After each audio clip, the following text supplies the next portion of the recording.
जैसे आप जानते हैं, पिछले साल हमने भारत जोड़ो यात्रा की थी।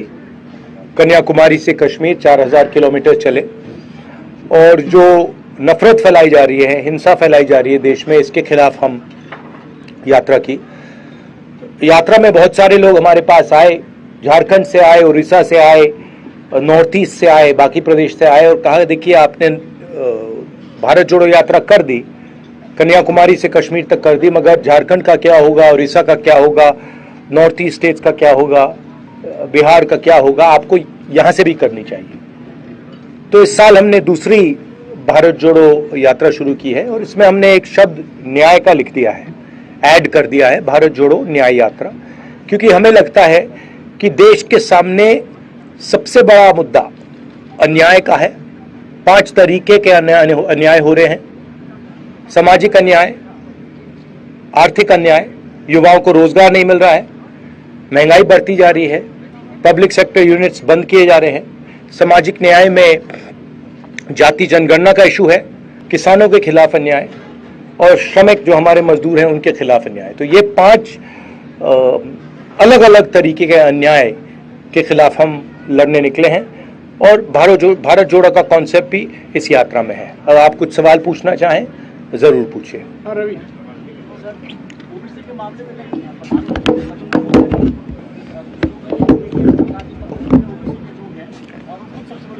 नहीं, क्या बोला?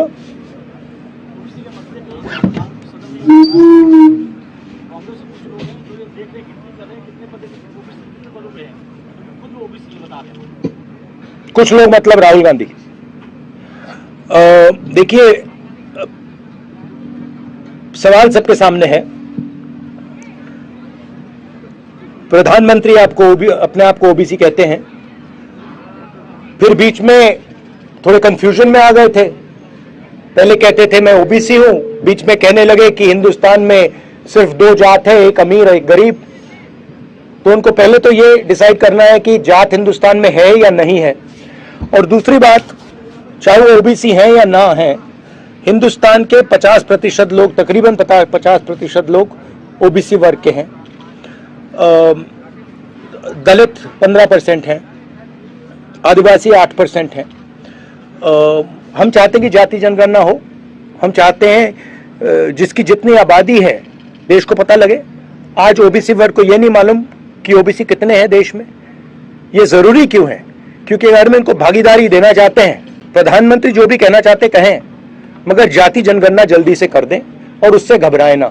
दूसरी बात, जो हमने 2011 में सर्वे किया था, उसके आंकड़े वो देश के सामने रख दे, मामला हल हो जाएगा। ये सवाल एक व्यक्ति का नहीं है।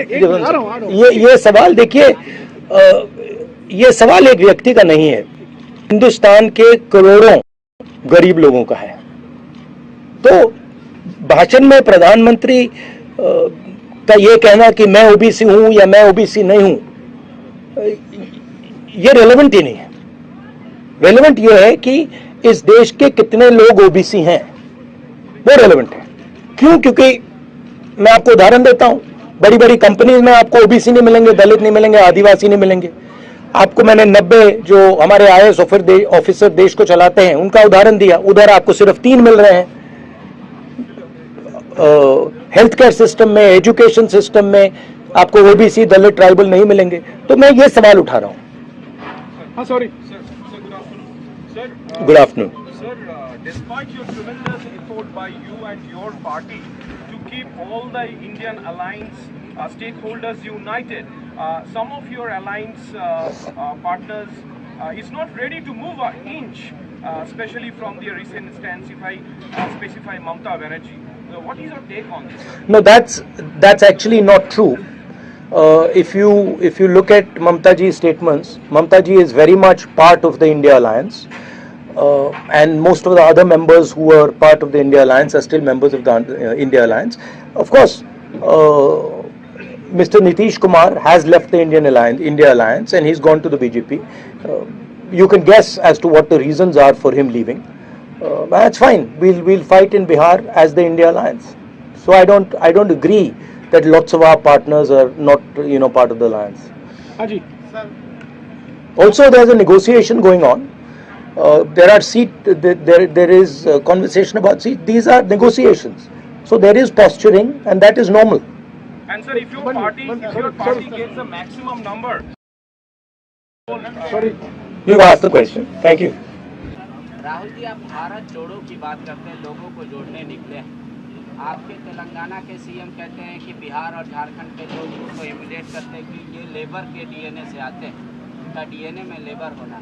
तो किसी खास वर्ग को खुश करने के लिए किसी खास को नाराज करना, और जब भारत एक हो उसमें ओबीसी, एसटी, एससी, माइनॉरिटी करके बात करना, यूनाइट करके बात नहीं करना, लगता है वैसे वाकई में भारत जुड़ेगा, मजबूत होगा?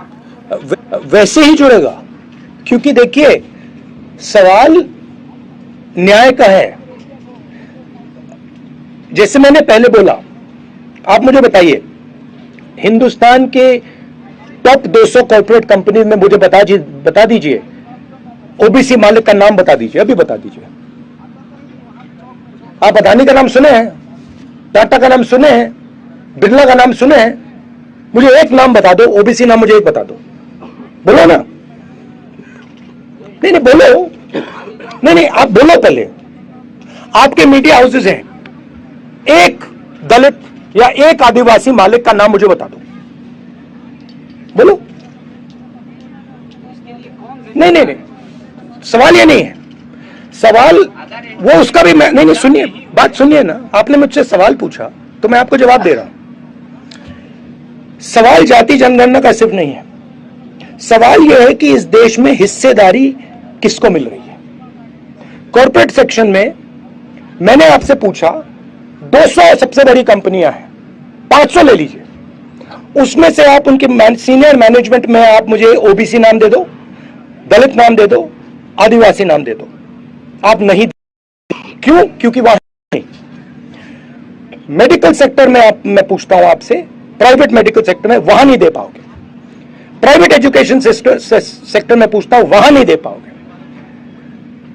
दिल्ली में जो हमारा सरकार को चलाते हैं उधर 90 लोग हैं आईएएस ऑफिसर्स, उसमें से 3 ओबीसी वर्ग के लोग हैं. 5% बजट का उन पर कंट्रोल है, कोने में बैठे रहते हैं. आबादी 50% है.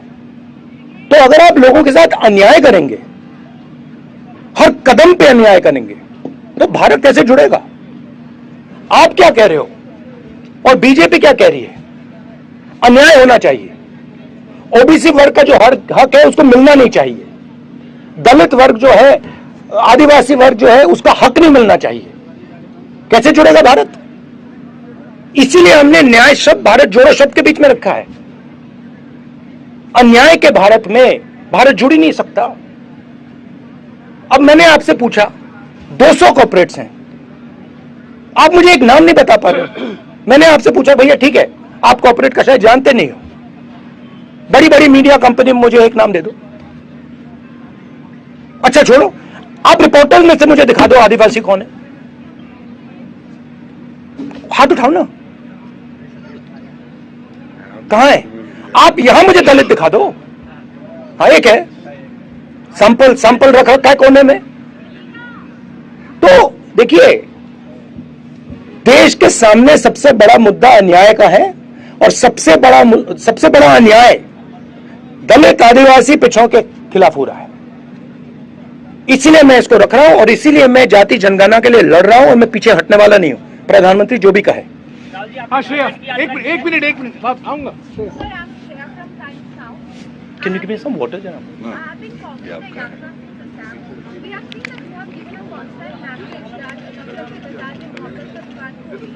Now the Yatra have also faced some controversy. For example, the West Bengal Chief Minister calling Congress a migratory path. Even today, one of your video on trying to feed a dog went viral, and BJP says that this is because of this attitude of yours towards.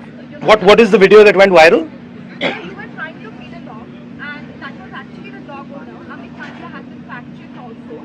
So, No, what do you mean is a dog owner? I didn't understand. So you were doing a road show.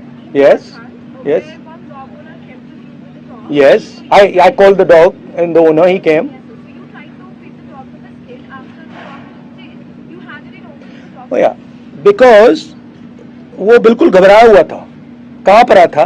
और मैंने जब उसको biscuit दिया वो डर गया, तो मैंने उसको मालिक को दिया कि भैया आप दे दो, ये आपसे आपके हाथ से खा लेगा। फिर वो मालिक ने उसको दिया, वो खा गया। तो इसमें मतलब इशू क्या है? So what the BJP has said is that the person who handed over the Malik, the dog owner, was actually a Congress no, कार्यकर्ता. वेयर इज ये कांग्रेस कार्यकर्ता? वो कुत्ते को लाया मेरे पास, कुत्ता घबराया हुआ था, मैंने उसको खाने को दिया, वो कांप रहा था ऐसे। फिर मैंने कहा भैया आप खिला दो, उसने खिला दिया। बीजेपी के लोगों को कुत्तों से ऑब्सेशन क्या है? कुत्तों ने क्या बिगाड़ा है? राहुल जी 4 दिनों तक झारखंड की यात्रा रही। इस दौरान आपने कोयला मजदूरों से मुलाकात की, बुनकरों से संवाद किया है। क्या लगता है झारखंड में किन बदलाव की जरूरत है? दूसरा सवाल, कल्पना सोरेन से कल आपकी मुलाकात, आपकी क्या बातचीत रही है, क्या होगी? ये देखिए, जो कल्पना जी के साथ बातचीत हुई वो तो मैं पब्लिकली नहीं बोलूंगा, वो तो कॉन्फिडेंशियल बातचीत हुई है। ये कहूंगा कि जो उनके पति के साथ किया जा रहा है वो अन्याय है, वो ठीक नहीं है। यात्रा में हम बहुत सारे लोगों से मिले हैं, किसानों से मिले हैं, आदिवासियों से मिले हैं, गरीब लोगों से मिले हैं, और बहुत सारा इनपुट हमने लिया है। और मैं सोच रहा हूं कि 2-3 मुद्दों पर चीफ मिनिस्टर से मैं बात करूं और उनको अप्राइज करूं कि हमें लगता है कि इन चीज़ों पे थोड़ा फोकस होना चाहिए। ज़मीन का मामला है, सरना कोर्ट का मामला है, तो ऐसे काफ़ी मामले हैं। हाँ जी सर, मैं सबसे पहले आपको धन्यवाद देना चाहता हूँ कि आपने ओबीसी दलित पिछड़ों का मुद्दा उठाया। लेकिन एक सवाल है मेरा, आप जिससे 10 साल वाले सरकार में थे, उस समय ना जाति जनगणना की बात हो रही थी, ना ओबीसी समाज की हो रही थी। ये आपको किसने बताया? आप फैक्ट्स चेक करके आओ भैया, हमने जाति जनगणना किया है, आप अपने फैक्ट्स नहीं जानते। नहीं किया है, लेकिन बीच में काफी लंबे समय से बंद था। नहीं, हमने कास्ट सर्वे किया, उसके हमने आंकड़े निकाले, कोalition में हमारा डिस्कशन हुआ, और कोalition में वो डिस्कशन में डिसाइड हुआ कि उसको रिलीज नहीं करना है। मैंने पब्लिकली कहा है कि एक्चुअली हमें उस टाइम रिलीज कर देना चाहिए था। अभी अगर आपकी गवर्नमेंट बनती है तो ओबीसी के लिए अब क्या क्या कदम उठाए जाएंगे? वो तो हमने क्लियरली बोला है, जाति जनगणना हम लागू कर देंगे। कल तेलंगाना के चीफ मिनिस्टर आए, उन्होंने मुझे कहा कि तेलंगाना में काम शुरू है, जहां भी हमारी सरकार है हम जाति जनगणना कर रहे हैं। 50% का जो कैप लगाया है, आर्टिफिशियल कैप लगाया है, रिजर्वेशन का जो 50% का कैप है, हम उसको खत्म कर देंगे। और आदिवासी जो हैं और दलित जो हैं, उनके रिजर्वेशन को प्रोटेक्ट करके हम पिछड़े वर्ग के लोगों को रिजर्वेशन देंगे। हाँ जी और आखिरी बात सुनिए, जो इसमें 2 चीजें हैं, और एक है कि जनरल कास्ट के भी गरीब लोग हैं, ठीक है, तो उनको भी नहीं छोड़ना है। और सबसे जरूरी बात कि जो छोटे बिजनेसेस हैं, एंटरप्राइजेस हैं, उनको पूरा का पूरा सपोर्ट हम देंगे।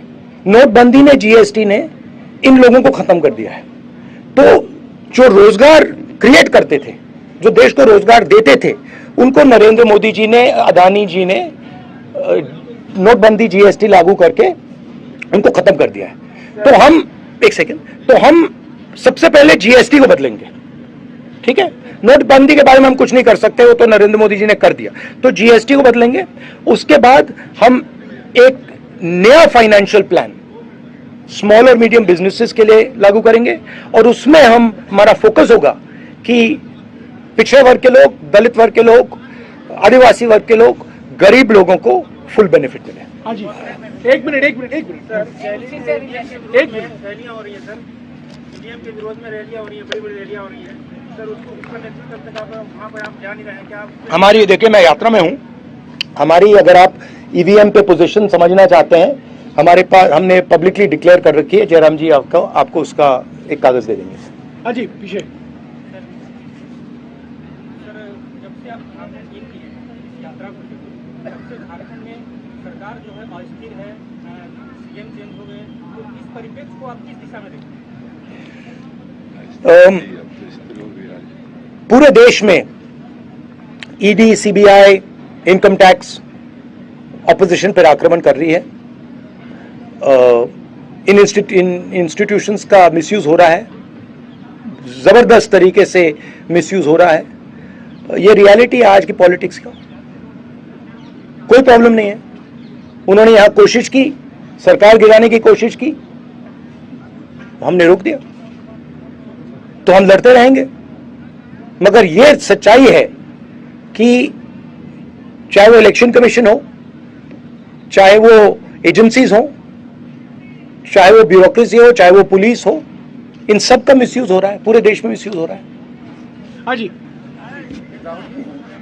आखिरी दो सवाल तो हो गया, आखिरी दो सवाल।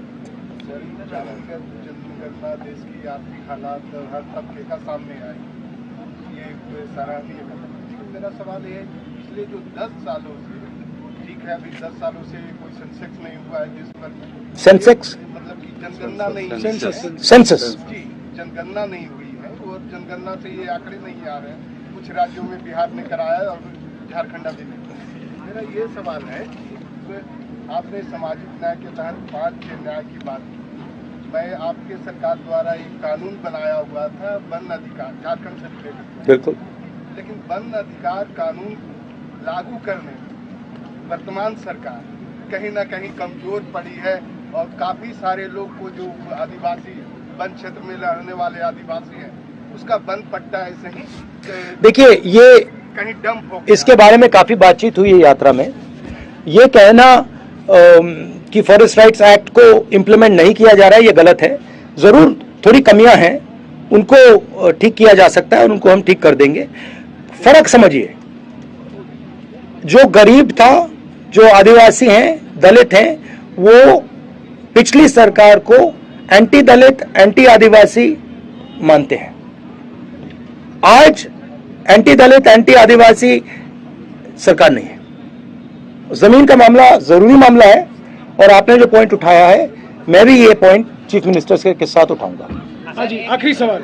सर एक नहीं, आखिरी सवाल नहीं, एक हो गया, एक पत्र। भैया आप ऐसे करिए ना, पहले आप मेरा जवाब दीजिए ना। नहीं, पीछे हो गया। आप 2 पूछ रहे हो, आपने एक पूछा, मैंने एक पूछा। हाँ जी, ठीक।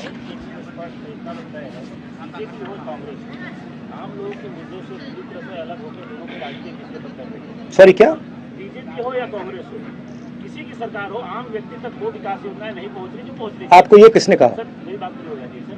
जैसा आपने कहा कि आज एसटी कोई कहीं मालिक नहीं है, कोई ओबीसी नहीं है, तो आखिरकार इस सवाल का जवाब तो आपने दिया कि आप आएंगे तो करवाएंगे, लेकिन आखिरकार इसके लिए जिम्मेवार कौन है? जिम्मेदार कौन है? ये एक प्रोसेस है, ठीक है, ये प्रोसेस चल रहा है, इंडिपेंडेंस के पहले से चल रहा है और इस प्रोसेस के सबसे बड़े कदम कांग्रेस पार्टी ने लिए हैं। आजादी के लिए हम लड़े, हरी क्रांति हमने दी, सफेद क्रांति हमने दी, एजुकेशन सिस्टम हमने लागू किया, जनता के साथ मिलकर टेलीकॉम रेवोल्यूशन हमने किया।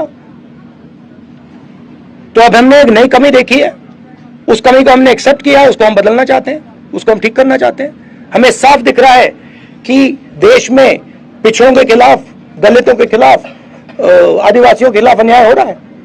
अब हम इसको ठीक करेंगे। जाति जनगणना पहला कदम है, ये मत सोचिए कि ये लास्ट कदम है, ये पहला क्रांतिकारी कदम है। इसके बाद काम शुरू होगा। देश को पता लग जाएगा किसकी कितनी आबादी है, गिनती हो जाएगी।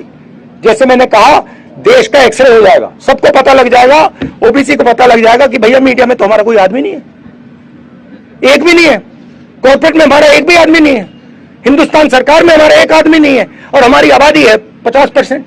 तो दूध का दूध, पानी का पानी हो जाएगा। उसके बाद काम शुरू होगा, उसके बाद मजा शुरू होगा। थैंक यू, बहुत अच्छा लगा आपसे बात करके। शुक्रिया।